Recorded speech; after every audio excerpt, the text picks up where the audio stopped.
Hello everyone and happy February. A new month is finally here. Currently we are covered up in snow and it is a little bit miserable out, but we're just trying to get through the brunt of winter. For this themes month, I went with a black and white theme. I feel like every single bullet journal I have to do an all black and white one, so I decided February was that time to do so. It's a newspaper theme. I really love it. It focuses a lot on text font, which is really fun. I honestly just went on a font website and looked up newspapery font and kind of tried to emulate that on the paper. For my main page, I decided to do a full page instead of doing a cover page and then a quote page. This way it looked more like a newspaper, and honestly it was just much easier.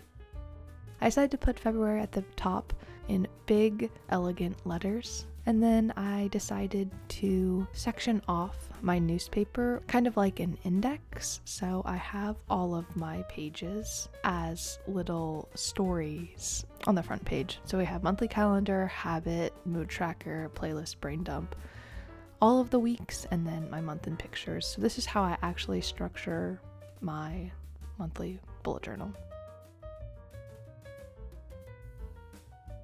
I put a cute little photo of us in the center that was actually taken on February 1st. And then I wrote out little fun descriptions of each of the sections in kind of like dramatic newspapery text. I also tried to write this in kind of a blockier style, which is not my normal handwriting, to kind of give that printed look.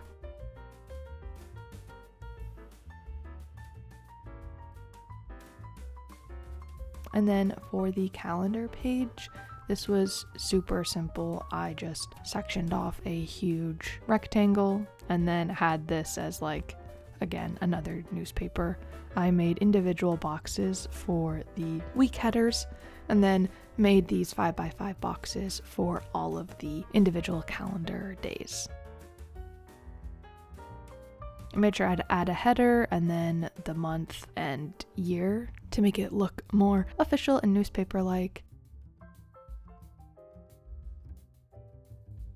The thing that saved me a lot and made this look so much better was the drop shadows in this gray pen.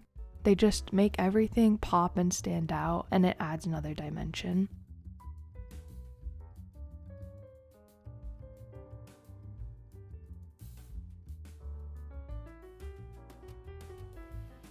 And then I added 2 box sections on the left side of the page for my notes and events. Moving on to the next page is my habit tracker page. As you see on the pages, I do this header and footer detail. It's one line up at the top that's thinner, and then the next line beneath that in a thicker, bolder line. It honestly just feels like a newspaper detail that you might see, so that's why I reiterated it throughout this month. I did the same text for habit and then put tracker underneath that, made all of my individual boxes. I could fit a lot more habits in this month because it's only 4 weeks and it's perfectly 4 weeks. It starts on Sunday and ends on Saturday, which was very aesthetically pleasing.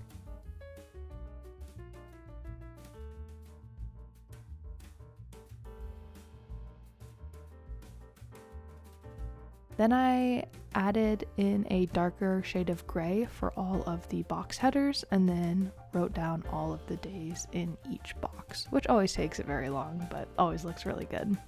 Then I just added in my habits.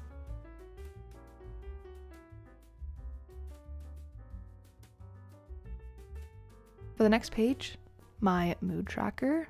I don't know if I'm the only one who remembers this or did this, but I used to get newspapers or magazines as kids, and there was this kids scoop page, and I wanted to recreate that for my mood tracker, so I decided to add a mood scoop. I individually drew all of these smiley faces without the smile part so I could put that in as the days go on.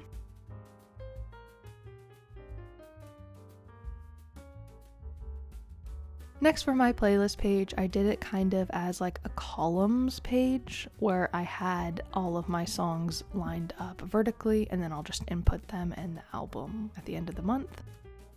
This is kind of one of my more simple pages, but I think once I put in all the colorful album covers, then it'll look more colorful and more interesting too.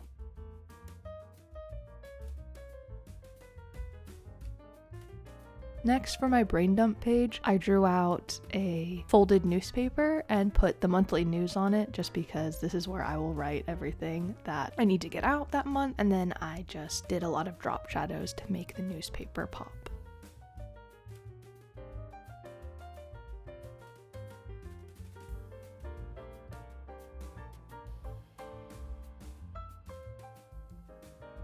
And then finally, for my first weekly spread, I did the same kind of header as a newspaper headline.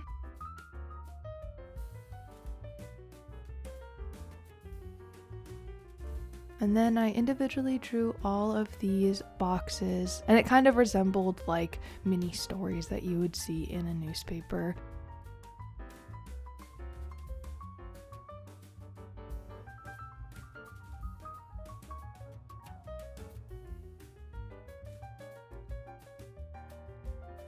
I added in the footer detail at the bottom, and then I went in and had the first letter in that elegant font, and then I wrote in the rest of the day of the week in just regular script.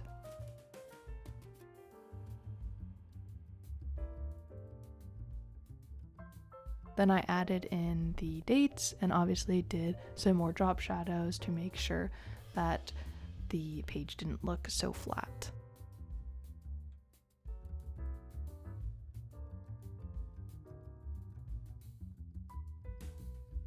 And that is my February bullet journal for 2026. I had a really fun time with making this. I feel like February always is hit or miss for me on my bullet journal themes. Like, I didn't really like my last 2 or 3 bullet journal themes for February, so I'm really glad that I spent the time to flush out this month's theme, and it was really fun putting together a newspaper theme. So thank you so much for watching.